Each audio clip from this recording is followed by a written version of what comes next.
కథాశ్రవణానికి స్వాగతం. ఈరోజు కథాశ్రవణంలో వాసవీమాత గురించి అందరం తెలుసుకుందాం.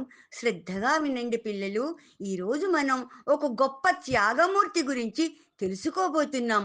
ఆమె పేరే వాసవీమాత. చాలా కాలం క్రితం పెనుగొండ అనే రాజ్యాన్ని కుసుమశ్రేష్ఠి అనే రాజు పరిపాలించేవాడు. ఆ రాజుగారి భార్య పేరు కుసుమాంబ.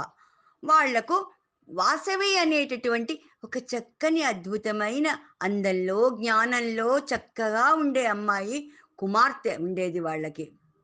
వాసవి మాత అందంలో జ్ఞానంలో శాంతియుత స్వభావంలో చక్కగా ఉండేది.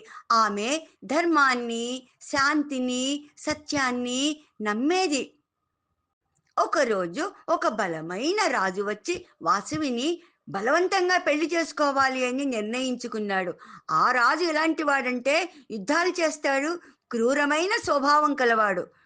కానీ వాసవి మాత శాంతికి ధర్మానికే విలువనిచ్చింది.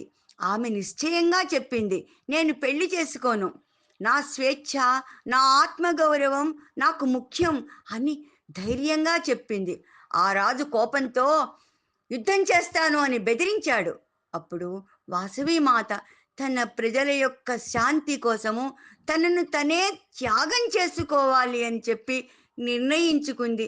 ఆమె అగ్నిలో లీనమై పరమాత్మలో కలిసిపోయి ఒక్కటయింది. ఎవ్వరికీ హాని కాకుండా శాంతియుతంగా. ఆ త్యాగాన్ని గుర్తించి ప్రజలు ఆమెను వాసవీమాతగా పూజించటం ప్రారంభించారు. వాసవీమాత అంటే శాంతికి ధర్మానికి త్యాగానికి చిహ్నం ఆ తల్లి.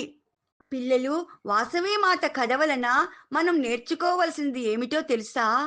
శాంతియుతంగా జీవనం సాగించటం, ధైర్యంగా ఉండటం నేర్చుకోవాలి. ధైర్యం అంటే యుద్ధం చేయడం కాదు. శాంతికి చిహ్నం వాసవీమాత. అందరం కలిసి వాసవీమాతకు వందనాలు సమర్పిద్దాం. రచన కల్లమడి లక్ష్మీశ్యామ్ గారు. ఈ కథను చదివినది అయ్యంకి లక్ష్మీ ప్రసన్న. కథ కంచికి మనం ఇంటికి.